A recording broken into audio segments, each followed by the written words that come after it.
Será que a sobrevivência de um único menino de 9 anos em um acidente de avião com 104 pessoas a bordo foi apenas um milagre, ou existem segredos mais profundos por trás deste evento? Como um moderno avião da Airbus, pilotado por uma tripulação experiente, durante uma aterrissagem que parecia perfeitamente normal, de repente caiu nas areias do deserto, a poucas centenas de metros da pista. Que erros terríveis foram cometidos na cabine de comando naqueles últimos minutos, para que 103 vidas fossem perdidas num piscar de olhos. E o mais importante, como aquele menino conseguiu sobreviver àquele inferno. Isso não foi uma falha técnica, nem um ato de terrorismo.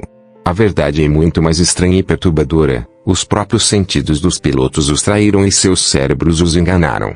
Naquele momento de visibilidade limitada, a manobra final que deveria salvá-los tornou-se, na verdade, uma armadilha que os levou diretamente para a morte, e o avião colidiu com o solo em altíssima velocidade.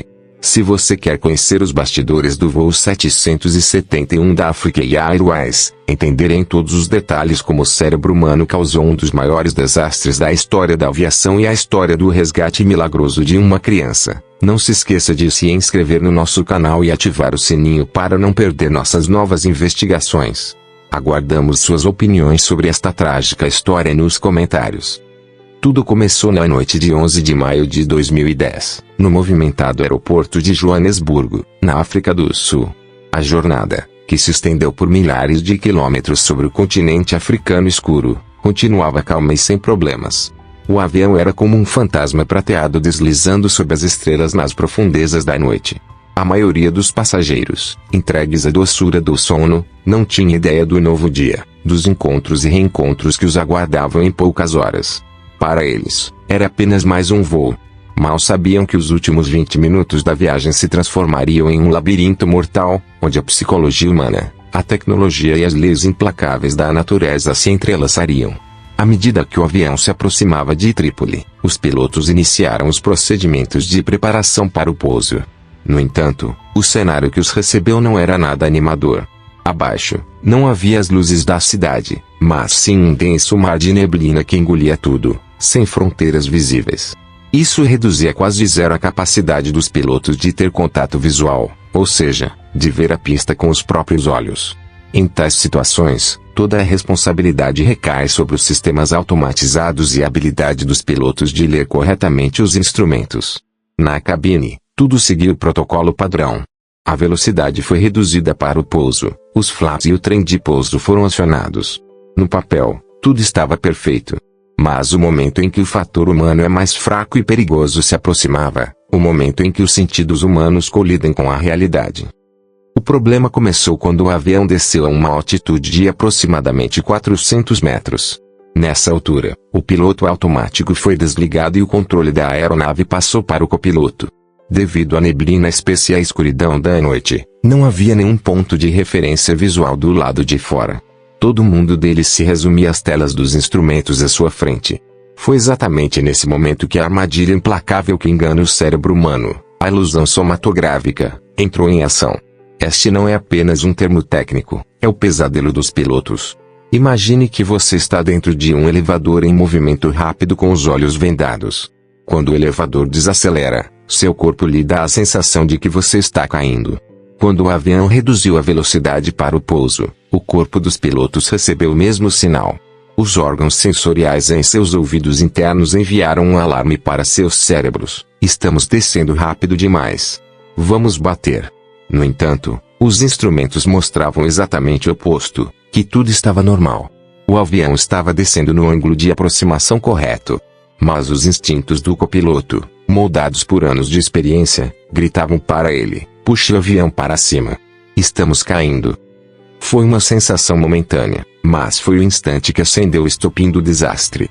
O copiloto, sem perceber que seu corpo o estava enganando, e pensando que estava salvando a si mesmo e a mais 103 pessoas, puxou o manche de controle para si, ou seja, para cima. Este foi o erro mais crítico. O avião que o deveria descer, ao contrário, começou a ganhar altitude, levantando o nariz. O capitão percebeu a estranheza da situação. Os instrumentos mostravam claramente que o avião estava subindo. Mas ele não interveio com a firmeza necessária. Talvez ele também estivesse sob o efeito da mesma ilusão, talvez não tenha entendido completamente o que o copiloto estava fazendo. Essa falta de comunicação de poucos segundos entre eles, essa falha de coordenação, foi a última chance perdida no caminho para a morte. A velocidade do avião diminuiu drasticamente, pois a potência reduzida do motor para o pouso não era suficiente para um avião que tentava subir. Os alarmes começaram a soar um após o outro na cabine. A voz da inteligência artificial repetia de forma monótona, mas igualmente aterrorizante: stall. Stall. Ou seja, o avião estava perdendo sustentação e desacelerando a ponto de não conseguir mais se manter no ar. A aeronave estava agora fora de controle. Cada movimento que os pilotos faziam para salvá-la, na verdade, a empurrava para um poço ainda mais fundo. O que você acha que uma pessoa deve fazer em tal momento, quando todos os seus instintos estão mentindo para você? Confiar na tecnologia ou nos anos de experiência? Compartilhe suas opiniões conosco nos comentários. Embora os pilotos tenham tentado forçar o nariz do avião para baixo, já era tarde demais. O nariz da aeronave fez um movimento brusco para baixo e começou a mergulhar em direção ao solo em uma posição quase vertical. Todos esses eventos aconteceram em apenas 40 segundos. É impossível sequer imaginar o que os passageiros na cabine viveram nesses momentos aterrorizantes. Aqueles que acordaram de repente, os que foram arremessados de seus assentos pelos solavancos bruscos, os que gritavam de medo. Apenas alguns segundos antes, eles sonhavam em chegar em casa, em reencontrar suas famílias. Agora, na escuridão e no caos, eles viviam seus últimos momentos sem entender o que estava acontecendo. O sistema de alerta de proximidade do solo GPWS, da aeronave gritou uma última vez: terrain. Terrain. Pull up. Terreno. Terreno. Puxe para cima. Foi uma ironia amarga. Porque o que iniciou a tragédia foi justamente aquele instinto de puxar para cima. Não havia mais volta. O pássaro de ferro gigante, a uma velocidade de aproximadamente 450 km por hora, colidiu com a escuridão do deserto a apenas 1.200 metros da pista. Naquele momento, 103 histórias de vida chegaram ao fim simultaneamente. O que restou foi um silêncio ensurdecedor e perguntas muito difíceis de responder. A memória dessas vítimas não deve ser esquecida, e cada elo da corrente de erros que levou a esta tragédia deve ser exposto, para que mortes inocentes como esta nunca mais aconteçam.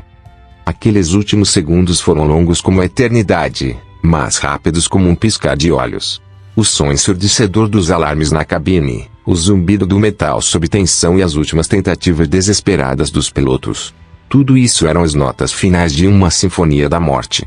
O avião não era mais um pássaro, mas uma pedra gigante caindo do céu. Completamente fora de controle, entregue à mercê da escuridão e da gravidade. A última coisa que aqueles que olhavam pelas janelas viram, se é que alguém conseguiu olhar em meio àquela turbulência e caos, foi a silhueta escura do deserto se aproximando rapidamente. E então, o impacto. Naquele momento, o tempo parou. É impossível encontrar palavras para descrever o som de 150 toneladas de metal atingindo o solo a centenas de quilômetros por hora. Não foi apenas uma explosão. Foi o esmagamento do aço, a ignição do combustível, a colisão de corpos humanos com uma força insuportável. Foi o desaparecimento de 103 vidas diferentes, 103 mundos diferentes, em um único instante. O enorme Airbus A330 se desintegrou em milhares de pedaços em questão de segundos. Sua fuselagem foi rasgada como papel, suas asas se quebraram e seus motores foram arremessados a centenas de metros de distância. A bola de fogo gerada pela força da explosão transformou a noite em dia por um instante, e depois deu lugar a uma fumaça densa e preta que cobriu tudo. Após o barulho aterrorizante do impacto e da explosão, um silêncio estranho e assustador tomou conta do local do acidente. Não havia mais o rugido dos motores, nem vozes humanas. Apenas o crepitar das peças em chamas e o som do vento eterno do deserto podiam ser ouvidos. Quando a manhã começou a raiar, os primeiros raios de sol revelaram a verdadeira escala da tragédia em toda a sua crueza. Aquilo não era um local de acidente, lembrava um campo de batalha. Pedaços de avião espalhados por uma vasta área, assentos queimados, pertences pessoais dos passageiros. Por toda parte, havia pequenos, mas comoventes, vestígios de vida, um brinquedo de criança, um livro inacabado, a foto de uma família, uma carta que alguém escreveu para um ente querido, mas que nunca chegaria. Cada objeto era uma testemunha silenciosa de uma história interrompida, de um sonho desfeito. Aquela cena era a prova mais amarga de quão frágil é a vida humana e do que um único erro momentâneo é capaz. O respeito pela memória das vítimas exigia que as causas desta tragédia fossem investigadas até o fim e que os culpados recebessem sua punição, pois não se tratava apenas de um acidente, mas de uma cadeia de erros que pôs fim à vida de centenas de pessoas. As primeiras equipes de resgate que chegaram ao local pouco tempo depois ficaram horrorizadas com a cena que viram. Em sua experiência, era praticamente impossível que houvesse sobreviventes de um avião tão completamente destruído. O trabalho deles seria mais sobre recolher corpos do que procurar por sobreviventes. Todos haviam se conformado com essa amarga realidade. Mas um som fraco, vindo de meio aos destroços e à fumaça, fez todos pararem por um momento em meio a todo aquele desespero. Era um gemido, um choro. Os socorristas se moveram na direção de onde vinha o som. Um pouco afastado da fuselagem destruída, eles viram o pequeno corpo de uma criança, ainda preso pelo cinto de segurança em um pedaço de assento. Era Ruben Vanassow, de 9 anos. Ele havia sobrevivido milagrosamente. Tinha múltiplas fraturas pelo corpo, estava em estado de choque, mas respirava. Ele foi a única pessoa a sobreviver das 104 que estavam no avião. De repente, a atenção do mundo inteiro se voltou para este pequeno menino holandês. Ele se tornou o símbolo da tragédia, o único raio de luz na escuridão. Mas por trás desse milagre havia uma tragédia ainda mais profunda. Ruben não apenas sobreviveu a um acidente, ele também perdeu toda a sua família em um instante, sua mãe, seu pai e seu irmão. Quando ele abriu os olhos no hospital e lhe contaram a verdade, seu pequeno mundo desabou pela segunda vez, desta vez de forma ainda mais cruel. Enquanto a sobrevivência de Ruben surpreendia o mundo, especialistas e investigadores internacionais de aviação corriam para Trípoli para apurar as causas do acidente. O objetivo principal era encontrar as caixas pretas da aeronave, o gravador de dados de voo, FDR, e o gravador de voz da cabine, CVR. Esses dois dispositivos eram as testemunhas silenciosas dos momentos finais do avião. Eles guardavam em sua memória a cadeia de erros que levou à tragédia, as últimas conversas dos pilotos, os alarmes na cabine, o momento em que cada botão foi pressionado. Após vários dias de busca intensa, ambas as caixas pretas foram encontradas. Elas estavam danificadas pelo impacto, mas havia esperança de que os dados internos estivessem intactos. Essas caixas eram as últimas confissões do avião. E quando sua linguagem fosse decifrada, os bastidores daquele terror de 40 segundos que causou a morte de 103 pessoas seriam revelados em toda sua crueza. Os investigadores sabiam que esta não era apenas uma investigação técnica. Era uma dívida de honra para com as vítimas, para descobrir a verdade e prevenir tragédias semelhantes no futuro. Aquelas duas caixas de metal laranja nas mãos dos investigadores não eram apenas dispositivos. Eram a memória fria da tragédia, as testemunhas silenciosas que guardavam todas as verdades dos últimos 40 segundos. Quando os especialistas abriram essas caixas em laboratórios especiais, sabiam que estavam, na verdade, desvendando um véu de mistério. Porque os dados que saíssem dali seriam a crônica sonora e digital do momento da morte de 103 pessoas, a prova irrefutável de por que e como a tragédia aconteceu. Primeiro, o gravador de voz da cabine, CVR, foi ouvido. O som que quebrou o profundo silêncio da sala de análise era, a princípio, extremamente profissional e rotineiro. Termos padrão relacionados à preparação para o pouso, verificação de instrumentos, diálogo normal com a Torre de Trípoli. Tudo prosseguia como em milhares de outros voos. Mas então, o tom na gravação começou a mudar. O sinal indicando que o piloto automático foi desligado foi ouvido e, poucos segundos depois, o aviso implacável da voz da inteligência artificial do avião encheu o cockpit. Stall. Stall.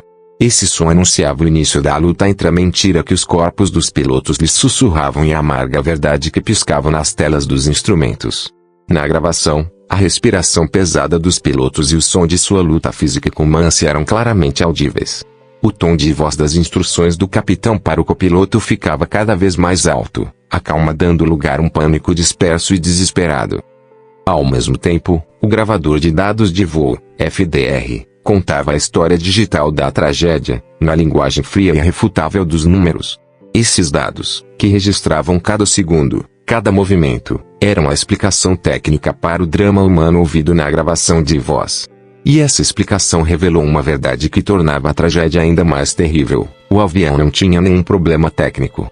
Os motores funcionaram normalmente até o último momento, e não foi registrada nenhuma falha nos sistemas de controle ou em qualquer outra parte.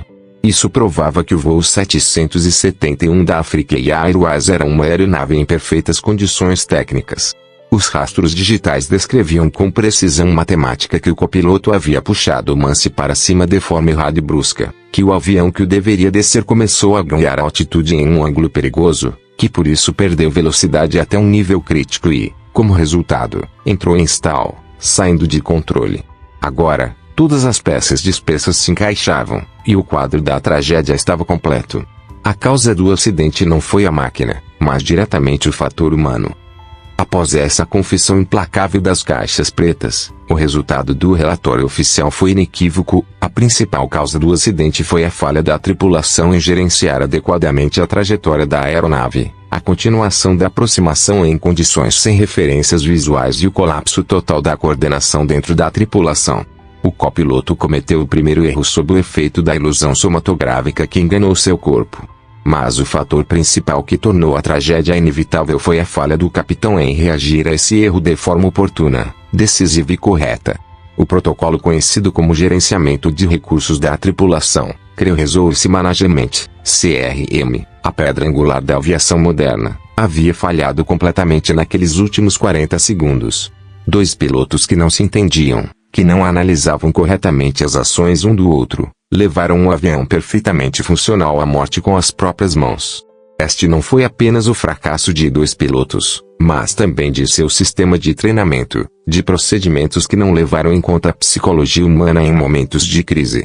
Para as famílias das vítimas, essa verdade era como sal em feridas abertas. Seus entes queridos não foram vítimas de um destino inevitável ou de uma falha técnica, eles foram vítimas de uma cadeia de erros que poderia ter sido evitada. E isso significava perguntas intermináveis, cheias de "e se quem dera?". A verdade havia vindo à tona, as causas e os erros foram identificados. Mas o que essa amarga verdade mudou? A morte dessas 103 vítimas conseguiu salvar a vida de milhões de futuros passageiros. E qual foi o destino daquele menino de 9 anos que ficou sozinho no centro de toda essa tragédia? O último ato desta história está escondido justamente na resposta a essas perguntas. A amarga verdade que emergiu depois que as caixas pretas do voo 771 da Africa Airways revelaram seus segredos não ficou apenas nas prateleiras empoeiradas dos relatórios de investigação. Esta tragédia se tornou um ponto de virada que mudou a forma como a indústria da aviação se via, que reescreveu os protocolos de segurança e, o mais importante, que lembrou ao mundo inteiro, mais uma vez, o quão decisivo é o fator humano. As 103 pessoas que perderam suas vidas, sem saber, pagaram o preço mais alto por uma lição que salvaria a vida de milhões de pessoas no futuro. Após esta tragédia, companhias aéreas e centros de treinamento de pilotos em todo o mundo revisaram seus programas. Em particular, tornou-se obrigatório incluir mais simulações de casos de desorientação espacial, como a ilusão somatográfica, nos treinamentos. Agora, os pilotos não aprendiam apenas os procedimentos padrão de decolagem e pouso, mas também a confiar única e exclusivamente nos instrumentos, mesmo nos momentos mais críticos em que seus corpos e sentidos os enganavam. Eles eram ensinados a obedecer com sangue frio ao comando de descer mostrado pelos instrumentos, mesmo quando seus instintos gritavam puxe para cima. Mais importante ainda, o treinamento de gerenciamento de recursos da tripulação, CRM, foi intensificado. Aqueles poucos segundos de mal-entendido na cabine do voo 771 e a indecisão do capitão provaram que a comunicação eficaz é a diferença entre a vida e a morte. Os novos treinamentos incentivaram os copilotos a serem mais assertivos e confiantes ao apontar os erros do capitão, e os capitães a, além de manterem sua autoridade, ouvirem as opiniões dos membros de sua equipe e confiarem neles. O objetivo era transformar a cabine, de uma hierarquia composta por dois indivíduos, para uma equipe síncrona que funciona como um único cérebro, corrigindo instantaneamente os erros um do outro. Assim, os destroços espalhados no céu de Trípoli naquela manhã se tornaram as pedras fundamentais para um céu mais seguro em todo o mundo. O nome de cada passageiro e membro da tripulação que perdeu a vida foi escrito com uma tinta invisível nos manuais de segurança da aviação. Sua tragédia se tornou um aviso eterno para que erros como este nunca mais se repitam. E no centro de todos esses detalhes técnicos, investigações e mudanças, estava a história mais humana e comovente da tragédia, Ruben Vanassola. Quando ele abriu os olhos em um hospital líbio, ele não era apenas um menino com as pernas quebradas. Ele era o que o mundo inteiro chamava de o menino milagroso de Trípoli, e ao mesmo tempo, uma criança que se tornou órfã em um piscar de olhos, perdendo sua mãe, seu pai e seu irmão. Embora seu resgate fosse um único raio de esperança em meio à tragédia, a sombra dessa luz era muito pesada. Ruben cresceu na Holanda, sob os cuidados de sua tia e tio. Sua família fez o possível para protegê-lo da atenção implacável da mídia, para lhe dar uma infância o mais normal possível.